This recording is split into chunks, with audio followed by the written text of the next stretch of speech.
तो hello friends, welcome to our YouTube channel industrial guru. और आज हम बात करने वाले यू बैंड्स के बारे में कि स्टीम लाइन में हम यू बैंड क्यों लगाते हैं, पर्पस क्या है यू बैंड लगाने का। आपने देखा होगा आपकी इंडस्ट्री में जहाँ भी स्टीम सप्लाई हम करते हैं उसकी लाइंस में आपने इस तरह का एक बैंड जरूर देखा होगा। क्यों लगाते हैं हम इस बैंड को, क्या पर्पस है इस बैंड का, वो आज हम इस वीडियो में अच्छे से जानने वाले हैं, तो बने रहिए हमारे साथ।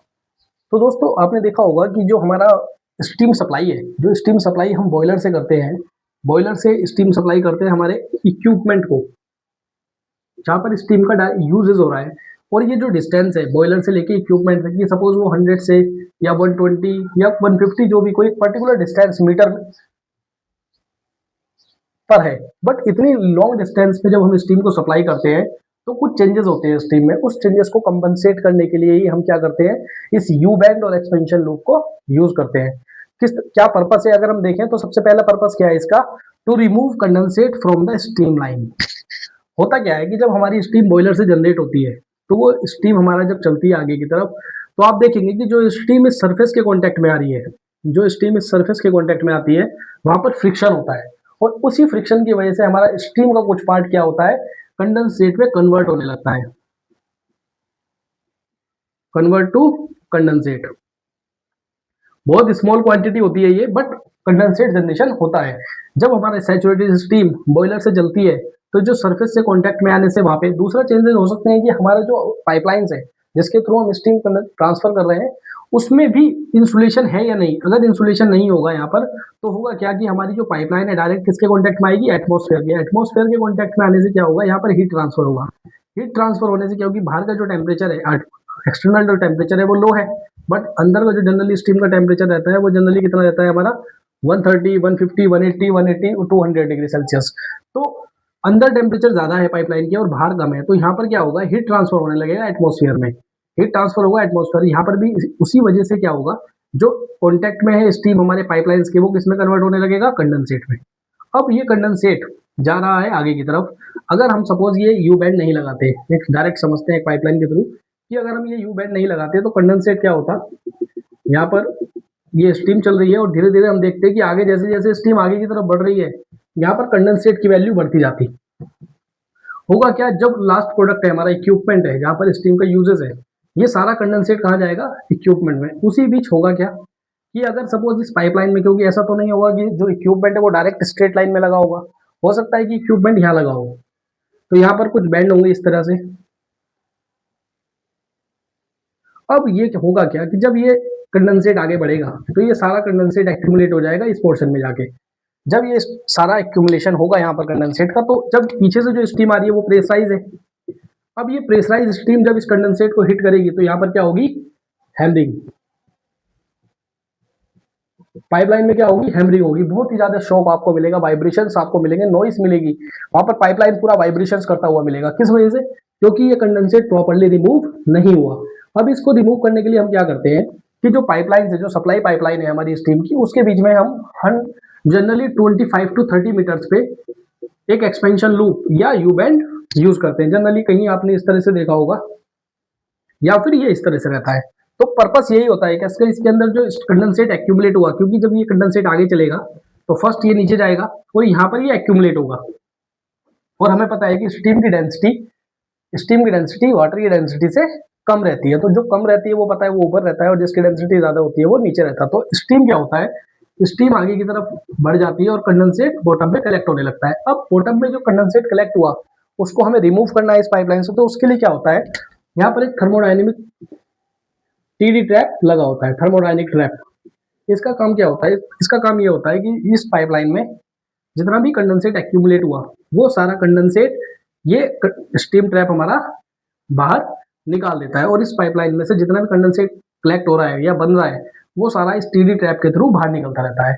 तो जब स्टीम हमारी एंड इक्विपमेंट में जा रही है वो क्या होती है, कंडेंसेट फ्री होती है, जिससे क्या होता है, कंडेंसेट नहीं होने से हीट ट्रांसफर बढ़ता है हमारा, हीट ट्रांसफर का जो रेट है वो ज्यादा होता है। दूसरा दूसरा क्या होता है कि यहाँ पर जो स्टीम जा रही है हमारी, अगर ये यहाँ पर स्टीम, हम अब ये भी चेक करना होता है कि ये जो टीडी ट्रैप लगा हुआ है, TD trap proper working condition में होना चाहिए। अदरवाइज होगा क्या कि जब आपका ये कंडेंसेट आगे बढ़ेगा, ये जब कंडेंसेट आगे बढ़ेगा तो यहाँ पे अगर ये कंडेंसेट प्रॉपर्ली रिमूव नहीं हुआ तो यहाँ पर एक्यूमुलेशन होने लगेगा और पीछे से जो स्ट्रीम आ रही है वो सब उसको पुश करेगी। जब पुश करेगी तो इस पोर्शन में चांसेस होंगे कि हैमरिंग ज़्यादा हो। तो उस हैमरिंग को कम करने के लिए आपको रेगुलर स्टीडी ट्रैप का मेंटेनेंस होना चाहिए, नहीं तो अदरवाइज ये कंडेंसेट नहीं निकलेगा और हैमरिंग बढ़ जाएगी आपके सिस्टम में। तो पहला पर्पस हमने देखा कि जो कंडेंसेट एक्यूमुलेशन हो रहा है हमारी यू बैंड में या पाइपलाइंस में, स्टीम लाइन्स पाइपलाइन में, उसको रिमूवल के लिए यू बैंड हम यूज करते हैं। दूसरा अगर हम देखें जो मोस्ट इंपॉर्टेंट है वो है दूसरा है हमारा जो एलोंगेशन है पाइपलाइन का। हमें पता है कि मेटल की प्रॉपर्टी होती है, जब भी हम मेटल को हीट करते हैं तो उसका टेम्परेचर जब बढ़ता है तो वो एलोंगेट्स होता है, मीन्स उसकी लेंथ बढ़ती है। मेटल्स की प्रॉपर्टी होती है कि जब हम उसको हीट करते हैं, सपोज ये मेटल की एक रोड है और मैंने इसको यहाँ पर हीट करना स्टार्ट किया।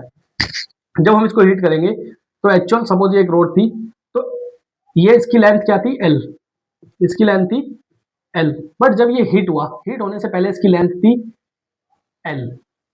बट जब हमने इसको हीट किया, सपोज इसको 100 डिग्री सेल्सियस तक हीट किया या 120, 150, 200 डिग्री सेल्सियस तक हीट किया, तो होगा क्या, इसकी जो लेंथ है एक्चुअल लेंथ का अगर हम देखें यहाँ पे, तो अगर ये लेंथ है तो ये क्या होगा, दोनों साइड थोड़ा सा बढ़ जाएगा। बढ़ जाएगा मीन्स इसमें एक्सपेंशन हुआ। क्या हुआ, इस पाइपलाइन में हीट जब हमने दी और जब इस रोड का टेम्परेचर इंक्रीज हुआ तो ये जो रोड है इसका टेम्परेचर बढ़ने के बाद इसकी जो लेंथ थी वो क्या हो गई, बढ़ गई। सपोज अब ये लेंथ क्या हो गई, ये लेंथ हो गई L1। तो लेंथ में क्या हुआ, चेंजेस हुआ। सपोज पहले 10 मीटर थी, अभी हो गई 10.1, तो कितना बढ़ी, 0.1 मीटर बढ़ गई। तो नंबर नहीं है हमारे पास, तो delta delta L change in length, जो फाइनल लेंथ आई माइनस ओरिजिनल लेंथ। तो ये चेंजेस जो हो रहे हैं ये किस वजह से हुए, जब हमने उसको हीट किया, टेम्परेचर बढ़ा तो मेटल क्या हुआ, एक्सपेंड्स हुआ।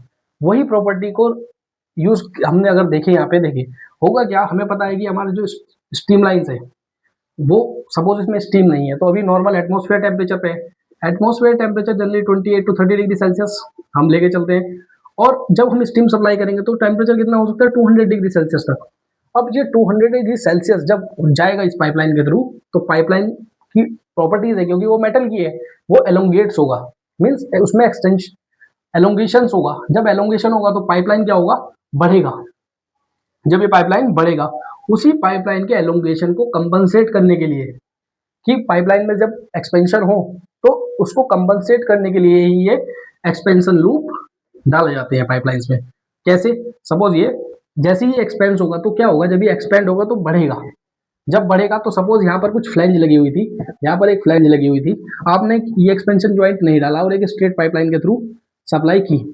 सपोज यहाँ पे फ्लैंज लगी हुई थी और यहाँ पर भी फ्लैंज लगी हुई है, और यहाँ पे सपोज पाइपलाइन में वेल्डिंग है, वेल्ड ज्वाइंट है, यहाँ पर वेल्ड ज्वाइंट है। होगा क्या कि अगर आपने जब इसको स्टीम सप्लाई दी स्टीम सप्लाई देने के बाद आपका क्योंकि ये पाइपलाइन मेटल की है तो इसका एलोंगेशन होगा। जब ये एलोंगेट्स हुई तो डेफिनेटली थोड़ी सी बढ़ेगी। जब बढ़ेगी, लेकिन कंपनसेशन के लिए तो कुछ हमारे पास ऑप्शन ही नहीं है यहाँ पर। जब कंपनसेशन के लिए ऑप्शन नहीं है तो जब पाइपलाइन बढ़ेगी तो क्या होगा, जितनी भी ये वेल्ड ज्वाइंट्स है, ये वेल्ड ज्वाइंट जो है इनमें क्रैक आएंगे। दूसरा ये जो फ्लैंज लगी हुई है, जहां पर हमने flange to flange and gasket के थ्रू ज्वाइंट दिए हुए हैं, ये जब बढ़ेगा तो दूसरे पाइपलाइन पे प्रेशर आएगा जो आगे होगा, तो जो एंड इक्विपमेंट लगा हुआ होगा उस पर भी प्रेशर आएगा, तो यहाँ से लीकेज होने के चांसेस बढ़ेंगे, आपके लीकेज होंगे।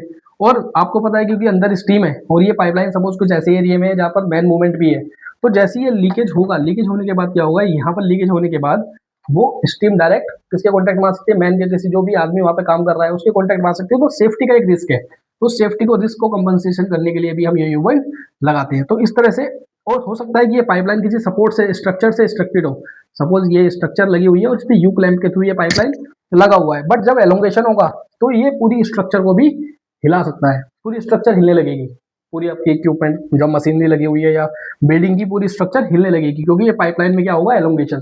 उस एलोंगेशन को कंपनसेट करने के लिए ही हम क्या करते हैं, एक्सपेंशन लूप को यूज करते हैं। तो जनरली हमने जो देखा कि इस पाइपलाइन में जो स्ट्रेसेस ना बढ़े उसके लिए एक्सपेंशन लूप को, एक्सपेंशन को कंपनसेट करने के लिए एक तो हम ये यू बैंड का यूज करते हैं, दूसरा इसमें जो एक्यूमुलेशन स्टीम लाइन में जो कंडेंसेट एक्यूमुलेट हो रहा है उसको रिमूवल के लिए हम यू बैंड यूज करते हैं। इस तरह से शेप आप जनरली देख सकते हैं अपने प्लांट में, और इसके बॉटम में यहाँ पर टीडी ट्रैप लगा होगा जो कंडेंसेट को रिमूव करता है। ठीक है, तो हमने देखा कि इस यू बैंड्स के पर्पस किस तरह से यू बैंड का काम करता है और इसका पर्पस क्या है। ठीक है, तो होप ये वीडियो आपको पसंद आई हो। अगर वीडियो पसंद आई हो तो आप हमारी वीडियो को लाइक कर सकते हैं, चैनल को सब्सक्राइब कर सकते हैं। Thank you.